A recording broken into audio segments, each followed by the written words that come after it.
This 7-foot by 14-foot room is tiny, to say the least. It's our production room. This is where we run Pro Presenter. This is where we have our video switcher, our online audio, and we have a little bit more room to grow. We kind of split some of that up one day in the future. However, I went to a church that has about the same size room. I'm telling you, it probably is the same size room. A little bit taller ceilings though. And they run so many more people than we do. We have about 200 on a Sunday. They have well over 1,000 maybe per service. And then they also send out their feed to other churches or to other campuses. They also have a much larger online congregation than we do, but they still run all of those same things in a room that's about this size. It's kind of astonishing, but it's really cool to see how they utilize their space, or how well they utilize their space. So I want to go back to Central South Carolina right now, hang out with Matt at Alive Wesleyan Church and let him tell us more about this room that is so incredible, but yet so small. It's like a closet, basically. Let's go see it.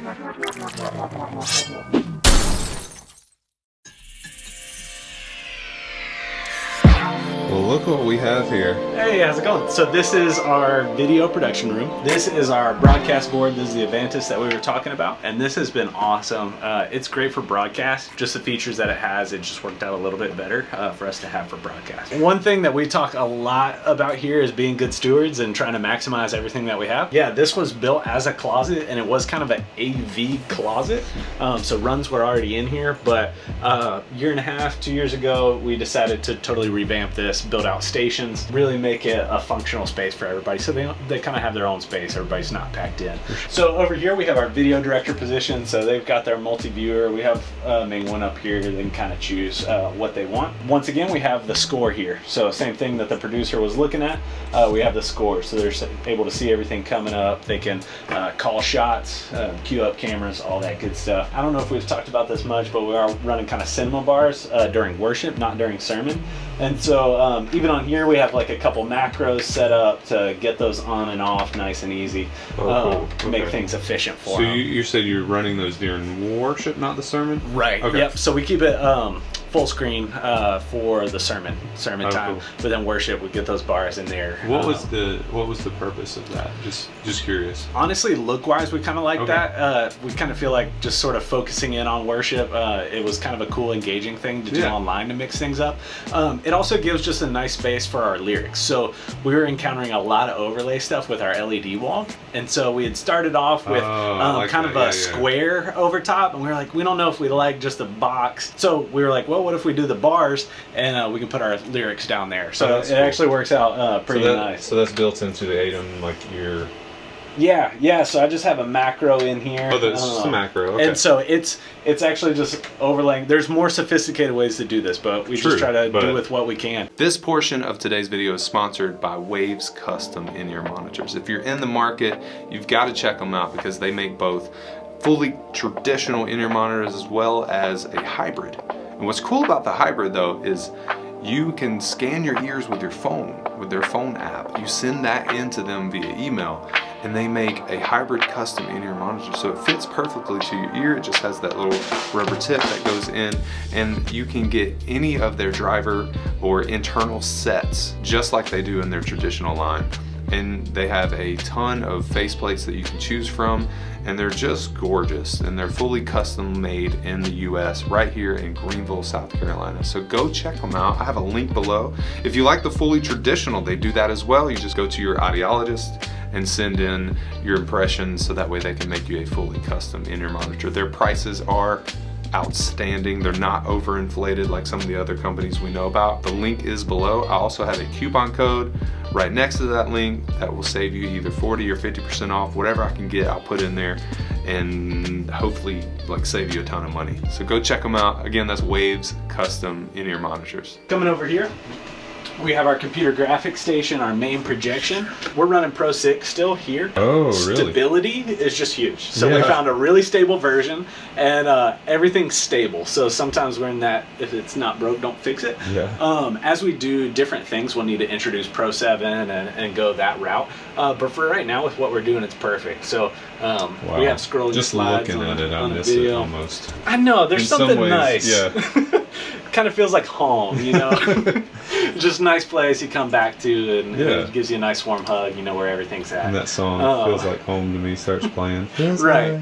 It's perfect. Yeah, more checklists. Still running that checklist? Oh, yeah. Graphics? Yeah, we have checklists. We have a little quick guide here. Oh, that's sick.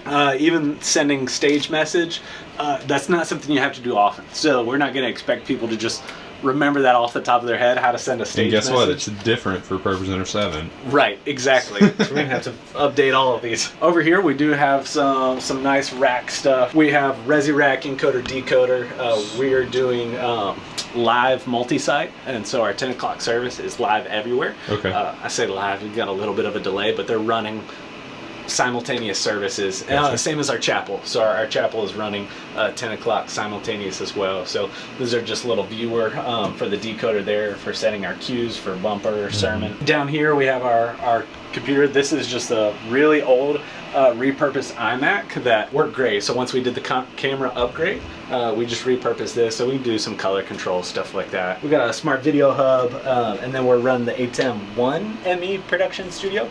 So this is why I'm saying everything that's happening in the room is also happening online. Right. So we really try to do the best job as possible as bridging those. We have such a large online campus now that we really try to be intentional about what's happening. And so some of our systems had to adjust a little bit. Before we went multi-site streaming, we were bringing actual physical hard drives to our campuses and into the chapel, and they were playing back that way. Ooh, and so SneakerNet, so we had sermon runners that would go out to our campuses and bring the hard drives, and they were incredible for doing that. Typically they lived out that way and would even go to service out there. They would just come to the early one here and then drive out that way. But within the past less than a year, we've gone all multi-site streaming. It's been great. And you're mostly doing the heavy lifting through Resi. Right. And even we have okay. a strategic partnership with a church in North Carolina even. So I was able to go up there, get them set up with a decoder, and boom, perfect. They're able to stream. You have a decoder in all your locations. Yeah, so that's the move that we've made over the past. Do you have an encoder in all your locations? No, so we don't. We just have the encoder here. We have our main multi-site encoder, and then we actually still have a little Ray encoder down here. So if you're familiar with Resi at all, the Ray is kind of the web encoder. So we're still running it that way, split out. Okay. Wow. This is great, man. Yeah. We have a lot of fun, and just try to maximize everything that we can. I think you can go smaller on the room size. I think so. Yeah, I think we're giving our people a little too much space. It's too much space. I mean, look at this. Like way too much. I can turn around. Right. You shouldn't be able to turn around. No. Come on. These tables are, I think they're Gladiator? Yeah, they're Gladiator tables. Honestly, I forget where we got them from at this point. It's been a couple years. But yeah, they're just kind of a work table, kind of a garage. Yeah. They work tables, but perfect for we could stuff raise like this. lower. Yes. You can see, broadcast is up a little bit higher. Yeah. This is even slightly lower, I think. They might be at the same at this point, but depending on people, we've been able to adjust, see what works best. Yeah, these are great tables. Yeah. I'll probably switch to something like this in our room. Yeah, it's really nice. That's great. Super sturdy too. Whenever they're working, it's not like shaking monitors and things. So that's kind of nice too.